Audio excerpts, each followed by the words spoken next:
Hey everybody, this is Matthew Soltiziak, and you're listening to Not the Same Old Lions podcast, part of the Minute Media Podcast Network. The Detroit Lions are now in a new, grittier era, and we look beyond just the kneecaps when it comes to the analysis. I speak with a variety of guests and interview key players, gaining more insight on what makes this team go. Welcome to another episode. In episode 236, we discussed the Detroit Lions' 34-27 victory over the New York Giants. We'll surely talk about Jahmyr Gibbs, plus we'll discuss the numerous explosives in this game on both sides of the ball for both teams. Then discuss what this might mean for the Detroit Lions moving forward with the Packers game coming up very quickly. That and more. Let's get to it, Lions fans. This is Jahmyr Gibbs, and you're listening to Not the Same Old Lions podcast. Joining me today is James Cook, the senior sports writer for the Traverse City Record Eagle. He was also named the Sports Writer of the Year for Community Newspaper Holdings Incorporated. James, good to be talking Detroit Lions football after a victory. Yeah, good to be here. 1-0 this week, barely. And Coach Angers not able to join us right now. He is still en route back from Ford Field as we record this. He will be providing some major insights, though, in the next episode about this game, in addition to previewing the Packers. Plus, James, he met the Detroit Lions' newest tight end's parents, talking about Anthony Firkser. We look forward to hearing about that interaction as well. Folks, I want to let you know today's show is brought to you by our friends at Roaster Jack Coffee Company. They are out of Traverse City, Michigan. They've been roasting incredible beans for over 25 years. Perfect for your morning cup or fueling for the entire crew. And hey, with the holidays upon us, you might want to stock up and get ready for that. Order fresh at roasterjack.com. If you use the code LIONS, you get 20% off your order. Okay, overall reaction in a sentence or two, James. It's no time to panic, but there is some worry that is justified. All right. I can't argue with that. My line that I kind of just came to me and I put it out on social media was, I'm fine. Everything's fine. It's just fine. Lions win. And it's kind of how I felt on that. I think how a lot of people felt. Coach did manage to get a couple pieces of information into us. One was his overall reaction, and he says it was a gritty performance. As always, sometimes you have to win an ugly game. The last second field goal gets to overtime. You get your team prepared for what you want to do throughout the season. So he is right. You know, sometimes it's not pretty, but the one in the win column versus the one in the loss column, those add up. This is not Major League Baseball. You can't lose 80 games in a season. And, it's obviously they don't play 80 games, but you know what I'm saying? The margin for error in the NFL season is so much smaller than most sports out there. So let's start early. Turning point, pivotal plays. I think those trick plays by the Giants, especially the one on the first drive, James, was very pivotal and caught a lot of people off guard. Yeah, I mean, it reminds me a lot of the Lions from the last few years, right? Yeah. I mean, especially in those games where they thought that they were underdogs, they would pull out the trick plays more, and that's what the Giants did here. And those were both well-designed, pretty well-executed plays that got them touchdowns. So kudos to them for that. I mean, those were well done. Yeah, and that first one, it was initially 3rd and 7, and then it got switched to 3rd and 2 after a penalty. I think Hutch jumped off sides. And so they went and did it. And, the assignment was blown. And I believe it was Harper who was on that one. And it resulted in the first touchdown of the game, 7-0 for the Giants. So, I agree with you on that. And there was one later in the game, too. And that was the pass back to Winston. And that put the Giants up by 10 in the fourth quarter, which 10's not a great number for the Giants in the fourth quarter because they've given up many 10-point leads. But that one right there, I believe it was Anzalone was just about getting home on that play, but he didn't quite get home. And then Barnes could just not tackle Winston for anything on that play. Yeah, Barnes really kind of struggled in space there in that play against Winston. The flea flicker to Wan'Dale Robinson was nice.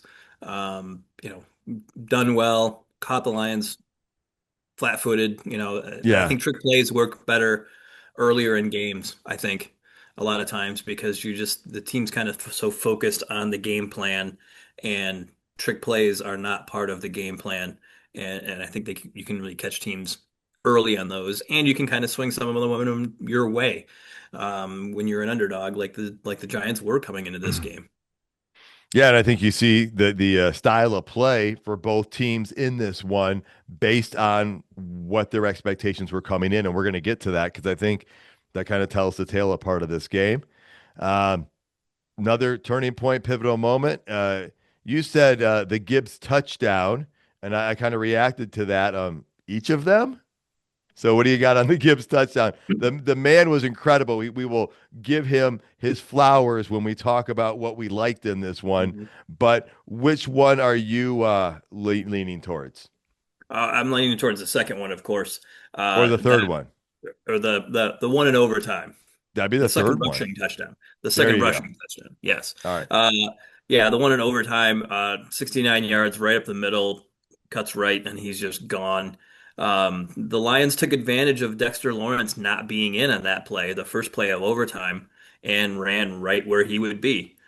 Apparently the Giants were managing Lawrence's snaps because he's dealing with some kind of injury that has flared up, and kind of saving him for more for third downs. So the Lions are like, okay, if you're not going to have him in there on first down, then we'll just go right at it.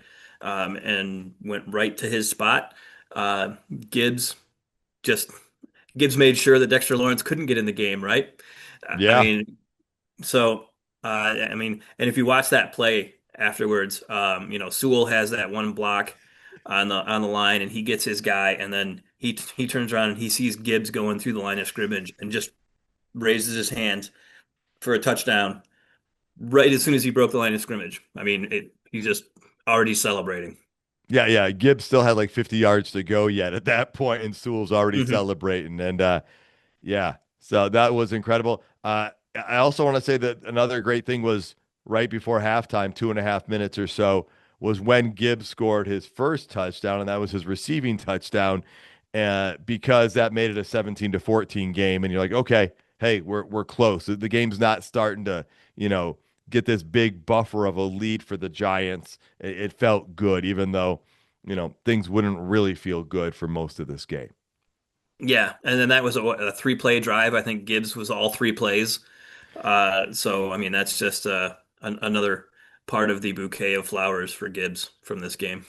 It totally was, and nobody will believe me on this, but a few years back, we play football almost every year on the Super Bowl, out in the snow right by the bay, and I had a play like that where I caught the ball and my momentum was taking me out of bounds, and I reached across and got the touchdown. Now, obviously, I was playing with a bunch of other 45-year-olds and not against any NFL players, but that play Jahmyr Gibbs had there, James. I am not comparing myself to Jahmyr Gibbs. That was incredible because not only did he bobble it, caught it, and had the ability to reach it. And you saw how tough it was at times to get things going consistently for the Lions. They scored on a lot of explosives that you can't take any opportunity for granted. And if you don't believe me, look around the NFL today. There were a lot of teams that didn't do things on fourth down when they needed to try and get a score. And so it wasn't fourth down there, but they didn't let it get to that. Yeah, I mean, people are going to say it was an ugly win, but it's a win, right? The Eagles would gladly take an ugly win today, right?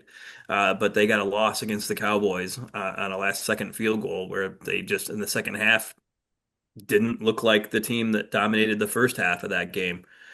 So an ugly win is still a win. Would we have liked it to be a blowout? Obviously. I Yeah. mean, it would have been so nice. But Lions hung into this. They battled. They were down two scores most of the game. But I think something that they had to have been repeating on the sidelines too is that this Giants team has had a habit of surrendering fourth quarter leads. They've played a lot of teams incredibly tough, despite what their poor record is. A lot of their games have been close, but then teams have been catching them and passing them in the fourth quarter, and that's exactly what the Lions did too. Yeah, and I guess another pivotal moment, key play was the Giants going for it on fourth down instead of kicking the field goal in the fourth quarter there, the Lions stopping them, and then they go down the field, and Jake Bates hit that 59-yard field goal to send it to overtime. And man, that looked like a golf shot the way that ball moved. Yeah, that one kind of worried me. I'll get into that one later, but yeah, and that going for it on fourth down, they had the incompletion to Theo Johnson. They were, Jameis Winston was targeting him and Wan'Dale Robinson like all day. Yeah. Uh, but Rocky Sin had a nice pass break up in the end zone, and that play to Theo Johnson on the fourth and goal, which is that ended up being a big thing. I mean, anything did in a tie because that could have blown the chance for a tie there. Um, but then so yeah, then Gibbs gets that field goal that had every Lions fan nervous because it really looked like it was going to be wide right, and then it just hooked back in. I don't know how he did that, and I hope that he doesn't again. Yeah, however, he had control on that. Like I said, that's like a golf shot that just starts to the side and then comes back and just ends up nicely on the fairway for you. Um, Yeah, you know and what that's else? on it tied the NFL or tied the Lions franchise record, I believe, for longest career field goal. I know it was Bates's longest, and so, Yeah, I but think they said I think I heard him say during the broadcast that it tied the record for the longest field goal with Prater, who did it twice at okay. 59. Well, another thing, I guess, last thing that I have for a pivotal moment is the Lions trailed, after the score was no longer 0-0. The Lions trailed, which was the Giants' first drive, the entire game until there were 30 seconds remaining. That's when they tied it. And then within 30 seconds into overtime, I think it was like 18 seconds, they took the lead and didn't give it up. So that's kind of incredible right there. Pivotal to get rid of trailing and then take the lead. So Yeah, it's kind of like one of those, nice catch, don't ever do that again kind of things. Like, great that we did this, but let's not ever put ourselves in this situation again. for sure. Well, let's talk about what we like as we do that. We want to let you guys know you can find us on social media. You can find us on most major streaming platforms as well. Find us on YouTube. Like, comment, follow us, tell your friends about it as we talk about what we liked. And Dan Campbell gave out some game balls. The last game ball, the most incredible game ball. I mean, no surprise. It goes to Jahmyr Gibbs. The stats he put up 15 carries, 219 yards rushing. That is 2 touchdowns on the day there. Oh, by the way, he pitched in receiving 11 catches for 45 yards and another touchdown, over 250 all purpose yards and 3 touchdowns. James, Gibbs and Campbell both credited all the other people that helped make it happen. And, Campbell pointed that out as well. But that's an incredible game. And that's hopefully it's not his best game ever, but I mean, it could go down as that. I mean, 219 yards, averaging 14.6. That's just crazy. And Yeah. 11 catches. 11 catches. I mean, only for 45 yards, but still, three of those were for first downs. He caught 11 out of 12.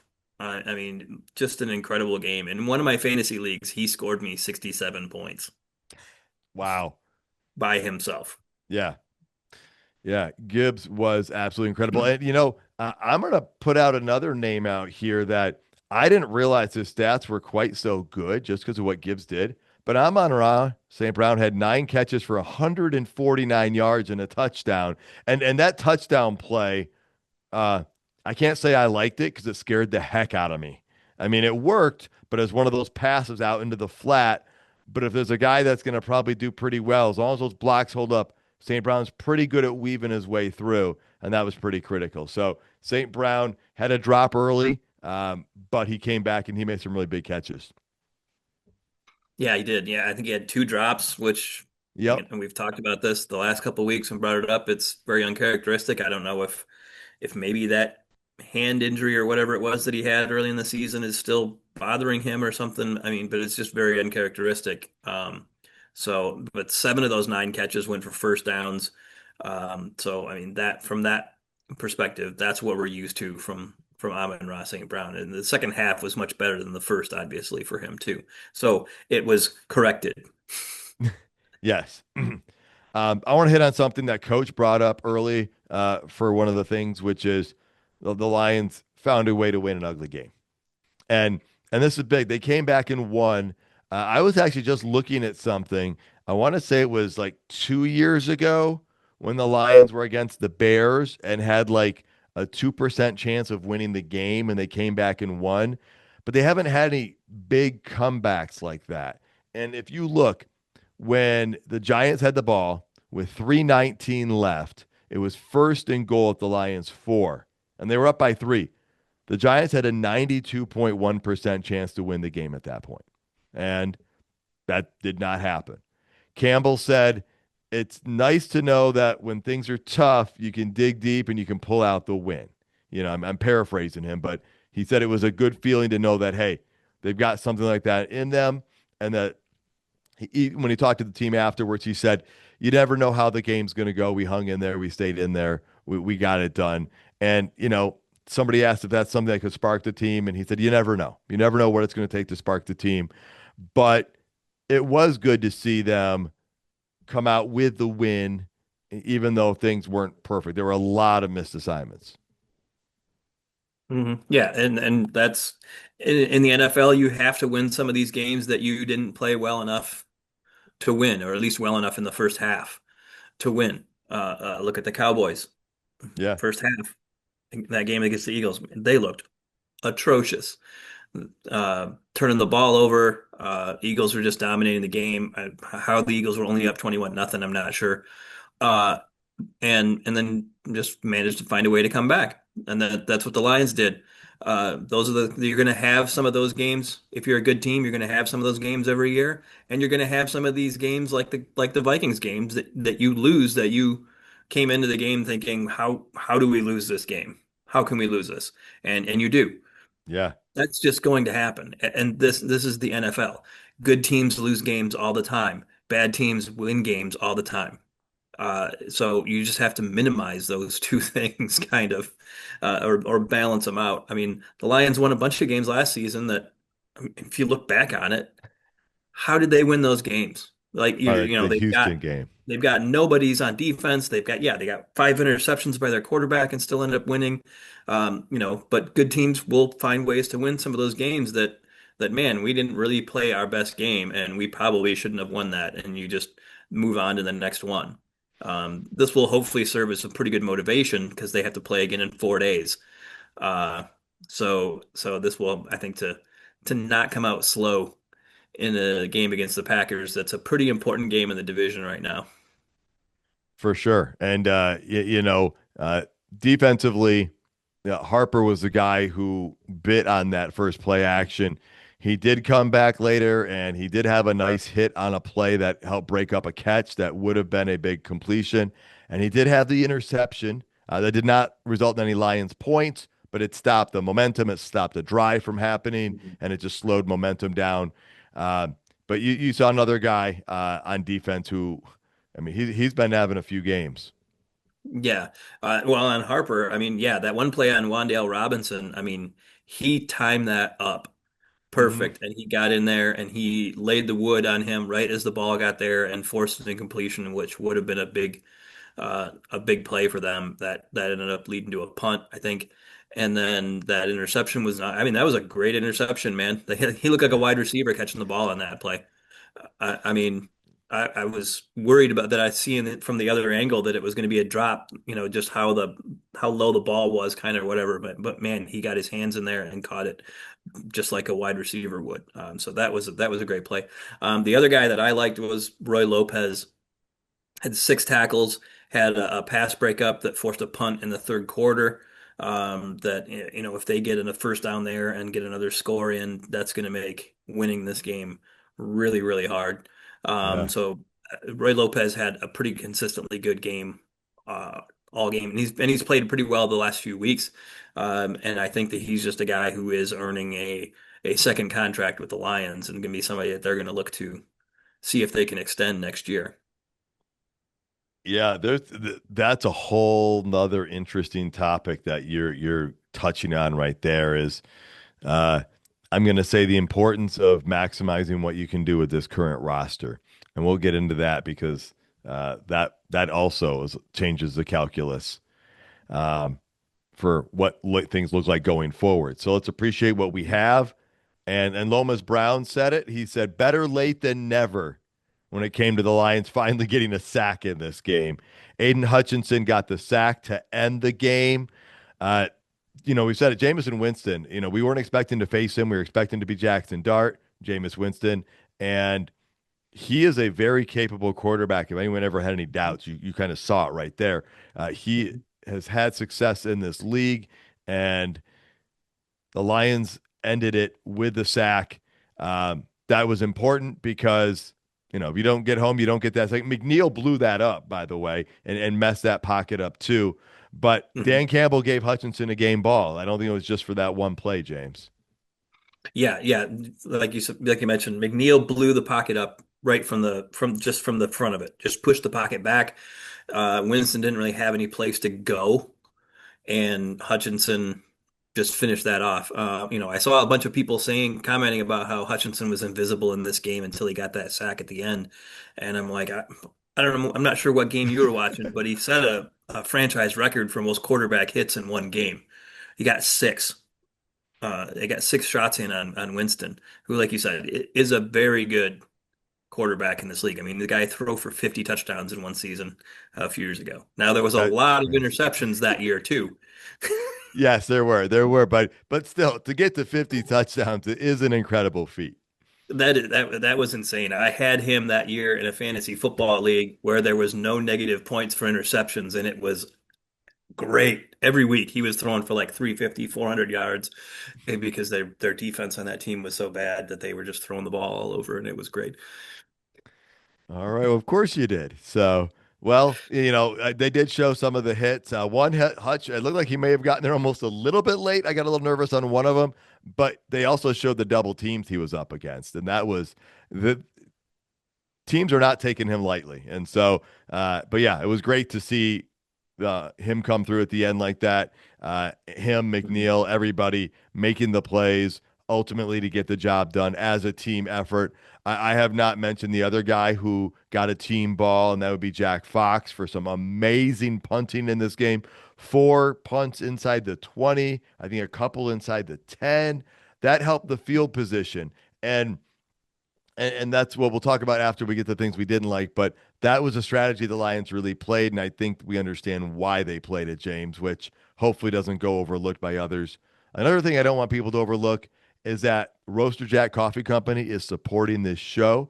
And if you order fresh roasted to order coffee at roasterjack.com, you use the code LIONS, you'll get that 20% off. Get that order in now. You'll have it for the holiday season. And maybe impress your family that's coming home to visit. All right, James, some things we didn't like. Let's just start with the older news, which is the Sam Laporta news, because that came out after the game previews and that most people had already gotten ready for the week. We knew he was on IR, but he had surgery. I still have not had time to go back and watch the film of the Washington game where it happened. Coach said he got spun around and another guy hit him in the back.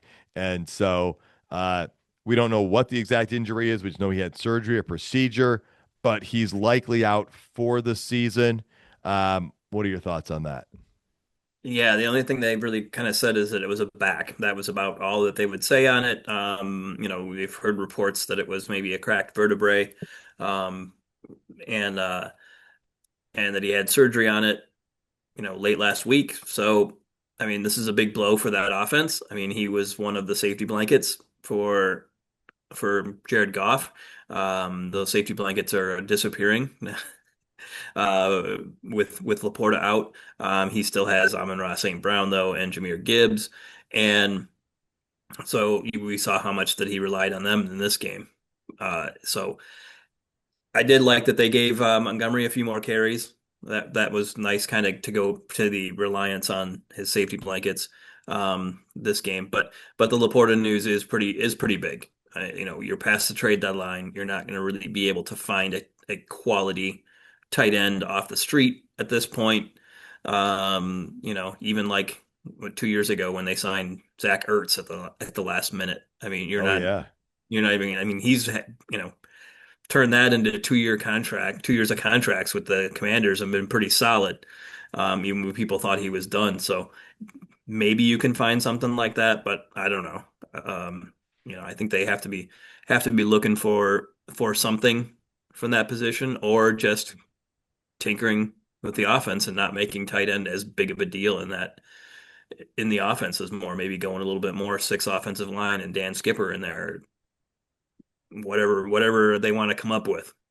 Well, you could always tell. I could tell when Skipper was coming in the game because you heard the crowd through the television, so you knew Skipper was in. Um, but you're right. There's a heavy reliance on Gibbs and St. Brown. I mean, those are the two guys who made most of the plays today. Montgomery did get in there. He did spell a little bit and give some carries and whatnot and a few receptions. But and Brock Wright did get 3 receptions as well. But with Laporta out. And honestly, you're missing Tim Patrick with Laporta's out now too. I got to bring that name back up because that was another taller veteran guy who could be an option outside of St. Brown and Gibbs. Jamison Williams had 0 catches on 3 targets in this game, and so it's going to be. I mean, Khalif Raymond got banged up in this game as well. You're going to need Brock Wright to take some of those. You're going to need Isaac Tesla to elevate a little bit. He's got to become a factor. He doesn't have to be the factor, but he has to become a factor where they're able to start getting him the ball a little bit more, just so that when I mean a couple of those, Jamison Williams was heavily covered and they were trying to get him the ball, and so if he's that heavily covered, who else is available? And so that is a concern still that they heavily rely on these two guys. Their production is there and they're doing great, but you want to see the balanced attack for a variety of reasons, just so that the other teams can't scheme against them and take out your top 2 players. And what do? The nice thing is we do know we have other talented guys on this team that can make plays. So that'll be something to look at going forward. James, let's talk about explosives a minute. We said there were explosives on both sides of the ball. The Lions had some explosives, which was good, but also that's a concern because that's how they're living. But they gave up some major explosives in this game. Coach and I briefly talked, and he'll clear things up more because he knows this part of the game better than I do. But he did Mhm. say that some of the schemes just happened to be bad timing, where the Lions brought a bunch of pressure, and then Tracy got out there, and there was nobody there. And he brought up the fact that there wasn't a whole lot of tape on Jameis Winston for them to go on, and they were kind of thinking it might be Dart, but a few plays, the Giants were ahead of Shepard on a couple of the play calls that led to some of those things. hmm Yeah, and then you also had to consider if it wasn't Dart, and it seemed to be a pretty decent chance that it was going to be Dart, because it was a concussion and he already missed 1 week. So usually those don't go into a 2 week absence. So they had to kind of been planning for Jackson Dart, who's a different kind of quarterback. And if they weren't planning on Jackson Dart, then do you plan on Jameis Winston, or do you plan on Russell Westbrook, or even Russell Wilson? I mean, sorry. Um, so who are also kind of two different quarterbacks. Yeah. Interestingly, I don't know if you noticed at the overtime that they had Russell Wilson go out and do the coin flip for the overtime. I made that comment to my in-laws. We're watching the game, and I'm like, look who's taking the coin toss for the Giants right now. I thought that was Yeah. very interesting as well. Yeah, I don't know what the choice was there or whatever. Hey, we're gonna let him get involved somehow in this game. Yeah. But I just thought that was interesting that's what he got to go out and do. So but yeah, so they had to plan on obviously a lot of changes, because not Yeah. only the quarterbacks, not knowing who the quarterbacks are, but some of the advanced scouting that you've done, has been for different wide receivers. They're a little beat up at wide receiver. They've changed at running back because you had the Scadaboo injury just a couple weeks ago. So a lot of your advanced scouting a couple weeks ago got thrown out the window with injuries to Neighbors, Dart, Scadaboo, Yeah. any number of guys. So uh, I'm guessing that kind of resulted in a little bit more vanilla. defense. And to the Giants' credit, they were able to exploit some of those things. But at the same point, if you're the better team, you tend to play maybe a little bit more vanilla defense and just say, we have the better talent. We're gonna go Yeah. out there and let the better talent win. Well, and I said Jamison Williams did not have a catch on the day, but I mean he did, but it got erased by a penalty, and that was actually a really good design play call by the Lions, where it looked like they were just gonna do a dump off to Jahmyr Gibbs to the right, but then you had JMO coming across. Graham Glasgow was too far down the field. Penalty erased a nice play by JMO. Love the design of it. Really bummed on the penalty. Another one, the final drive of regulation for New York, there was a penalty on Brian Branch for pass interference. It was not really a good play. I mean, a good penalty in my opinion. He was there, but it really didn't look like much. But here's the bigger part of it.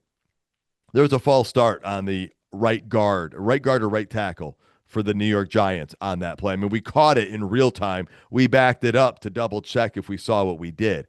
Now, the Lions held them on 4th and goal, right, in the final 3 minutes or whatever. So it did not result in any points, but it could have given the Lions the ball back with more time and maybe in better field position. And so it was just, again, I don't want to win or lose a game because of a referee's call. I just want accuracy. And it seemed like they got that one wrong there. If anything, you call both of those penalties, and then it's a replay of down. But that's not what happened. So Yeah. penalties did hurt a couple times, though. Yeah, in my notes, I have written another phantom DPI call on Branch. This is exactly what I wrote. I Yeah, mean, that was a one where, the receiver puts his arm out and has his arm touching Branch, and Branch's arm comes up, and they think that Branch is grabbing his arm and somehow impeding him, when that wasn't the case. It's yeah, one of those things that where, a hold looks like a hold, but it wasn't a hold. So that was one of those ones where I don't think the referee should throw the flag unless you're 100% sure. yeah. So, but we don't want to go on another officiating rant. No, Uh, no. Again, So, all right. Anything else you didn't like before we start hitting on these the play of the game and the major storylines? Because we got a few other things to touch on. yeah, one thing I thought that was bad that the Lions did actually had an explanation for why it was bad, and that was after they spiked the ball the one time, and then Yeah, had to use a timeout right after that right at the end because of the the play game. clock expired. Yeah. Campbell said that happened because their communications equipment failed on the sideline. So they couldn't do anything. They couldn't get the play in and all those kind of things. And that's why they had to end up using that timeout, was to get something communicated into the field. Yeah, So it almost seemed like they felt like the play clock was going to get reset because the communication thing was off or something. But either way, they couldn't communicate the play, and so they needed to use a timeout. Which, again, we're sitting here watching it, and we're like, "Wait a minute! They took 10 seconds off to spike the ball, and how's it going to work out?" Um, mhm. but yeah, Yeah. Originally, I thought that was pretty bad clock management. I'm like, why would you have to spend a timeout after you spike the ball to not use a timeout? But it turned out there was an explanation. The other thing I saw was Coyote Awashika struggled in this game, yeah, especially in the first half. Second half, he was not as noticeable, which was good. But the first half, he gave up 2 sacks, and both of them were where he was just beaten clean, one on one, and his guy just got a free shot on Jared Goff. yeah. So he needs to clean that up a little bit.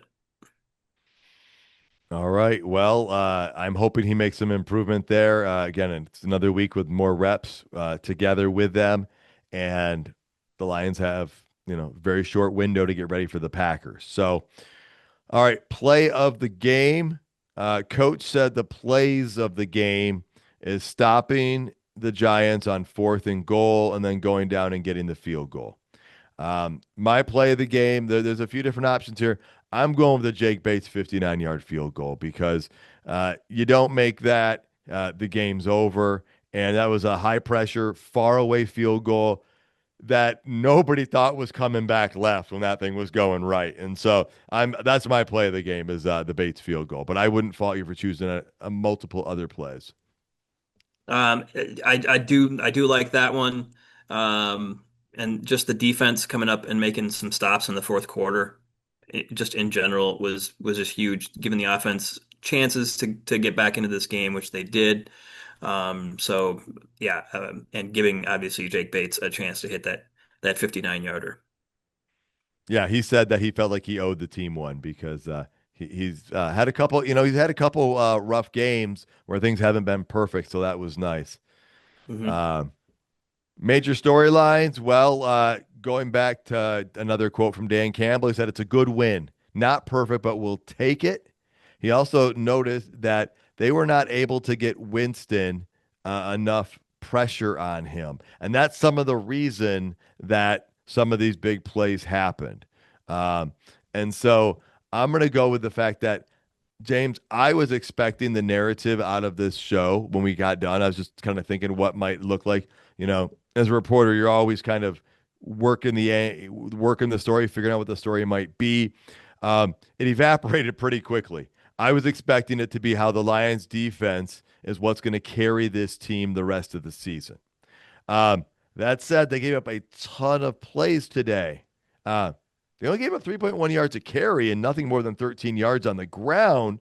So I'm kind of, talking out of both sides right here, but it's interesting, and sometimes it's just the way you match up. But you think about what they did against Philly just last week, and I'm like, they've got a top 10 defense in the NFL right now, and their defense didn't look like it today necessarily, is playing better than their offense, and it's got parts coming back. We saw Rodrigo back out there, and that was a nice sign to see Malcolm out on the field.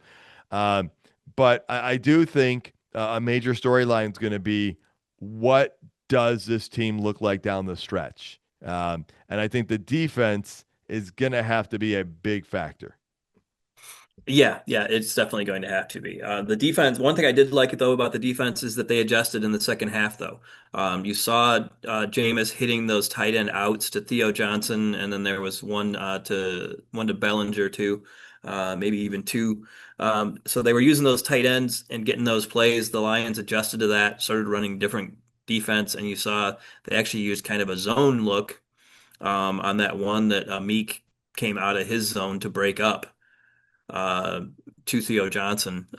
So that was nice to see that they adjusted to that because that was something that was kind of really burning him for a couple of those big plays, and then and they got burnt by two trick plays.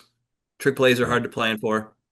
Um, uh, the other thing too is that they're adjusting to a completely new play caller kind of for the Giants. I mean, you have, Dable is out, Kafka in.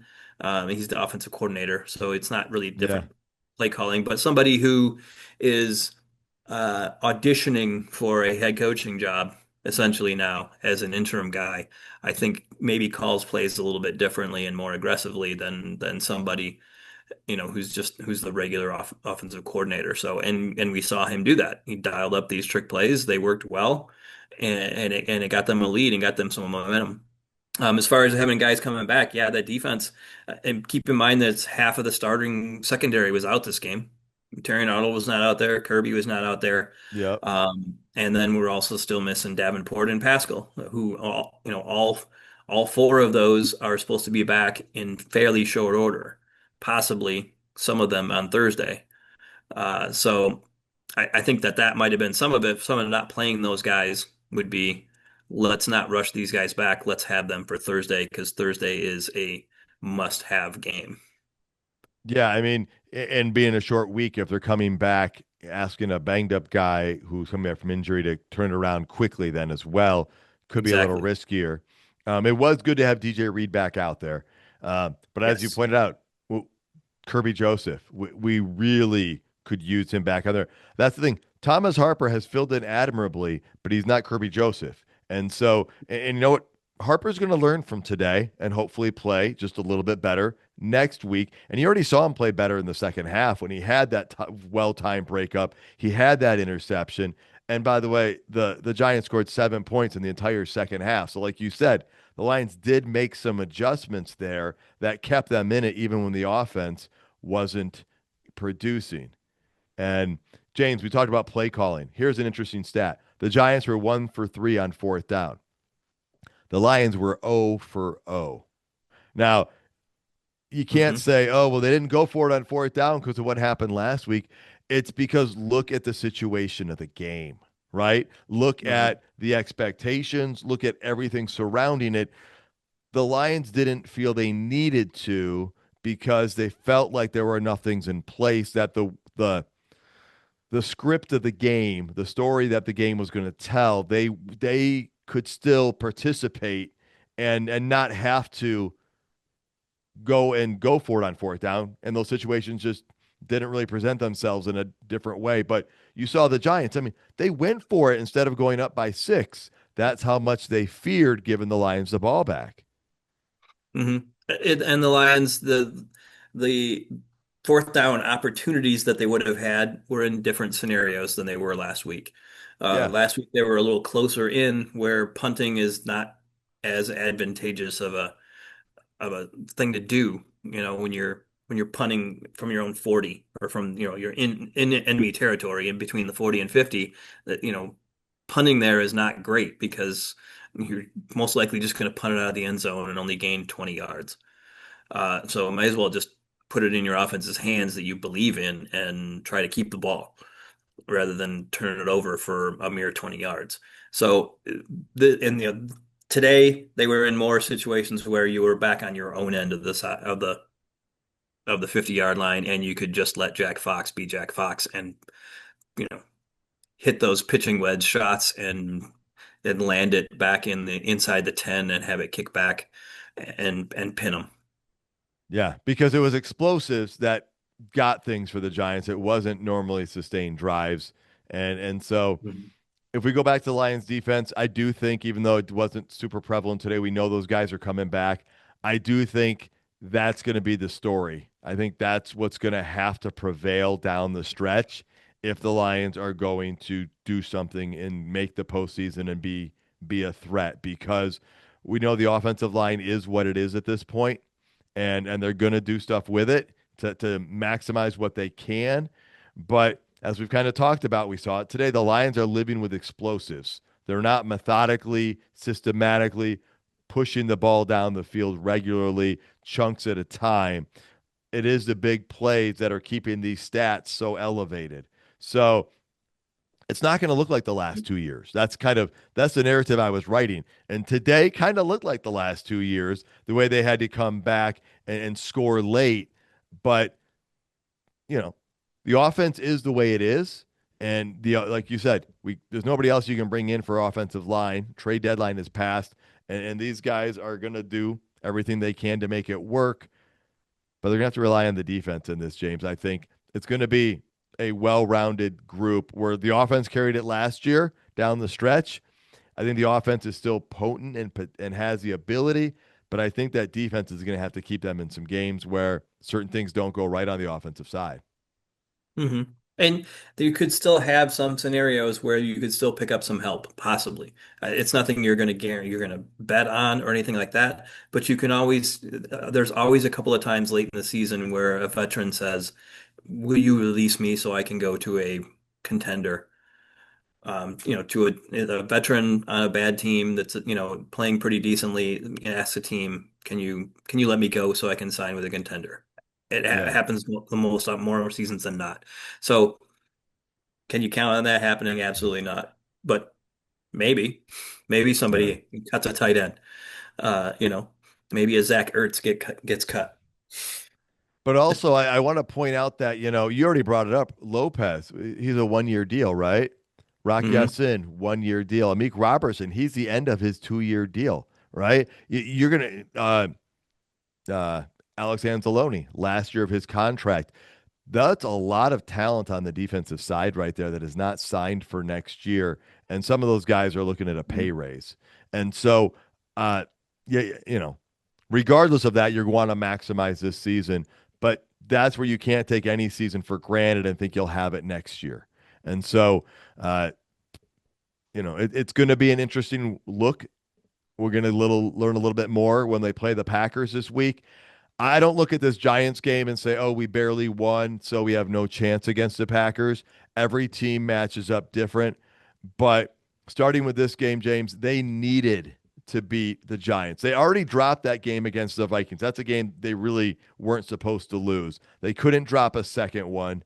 Green Bay and Chicago both won as well. So they needed to keep pace right now.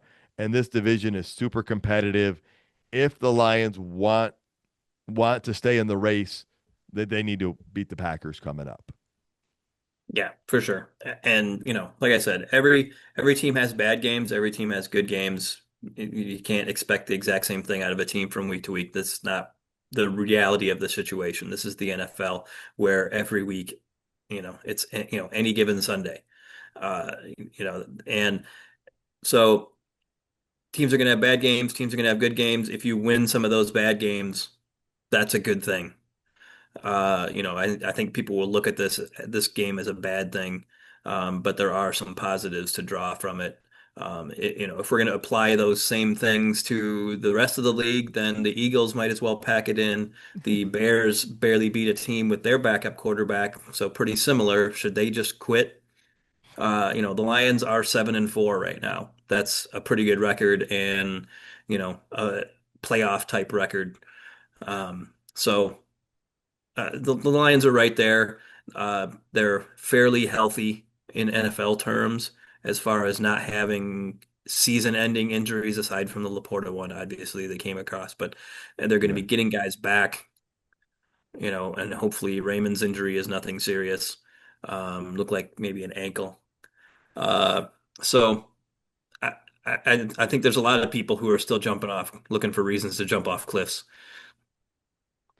Yeah, well, there always will be. Now, I will just say, even though the defense gave up the explosives, there's other people coming back, and Kirby hasn't played in like 6 weeks or 5 weeks or something like that. If you're able to get Kirby Joseph, he's still not on IR, and Dan did say he's improving, and so if you're getting him and Terry on back, I mean, it's incredible that they've been able to do what they have been able to do on defense with all these guys out. That Mhm. hopefully a little bit better pass rush develops, but you have these extra guys in coverage, and you know, we're going to find out a lot these next two games. Like a lot of people have said, Lions need to win the 3 game homestand and win all of them because they haven't strung together multiple wins in a row. Well, they're going to have that opportunity when they play the Packers coming up on Thanksgiving. They need to Mhm. do that, and then the week after, so that they can try to get to 9-4, and then you're feeling really good going into that final corner of the season. Yeah, and I think you'll see the defense change.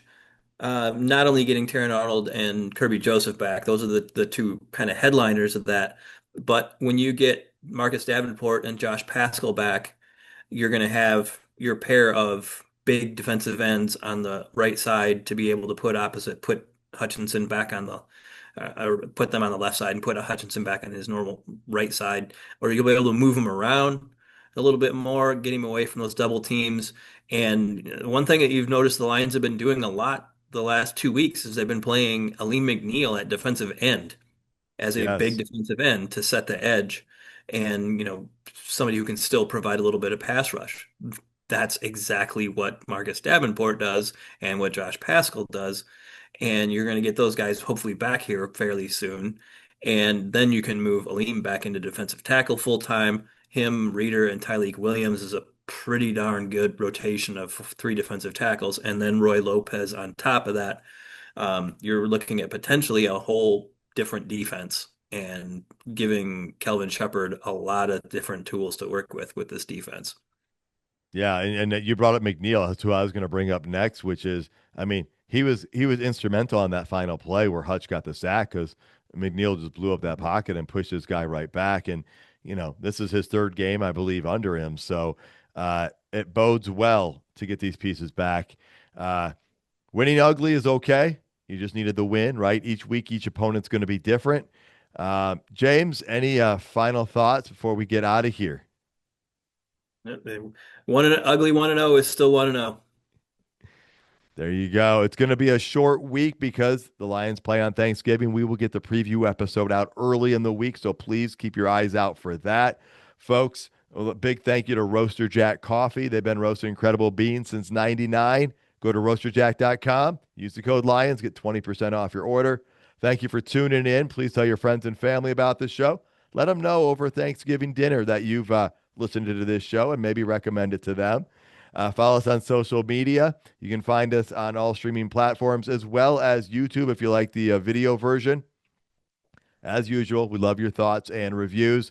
Check out more episodes and content at notthesameoldlions.com. And until next time, stay gritty, my friends.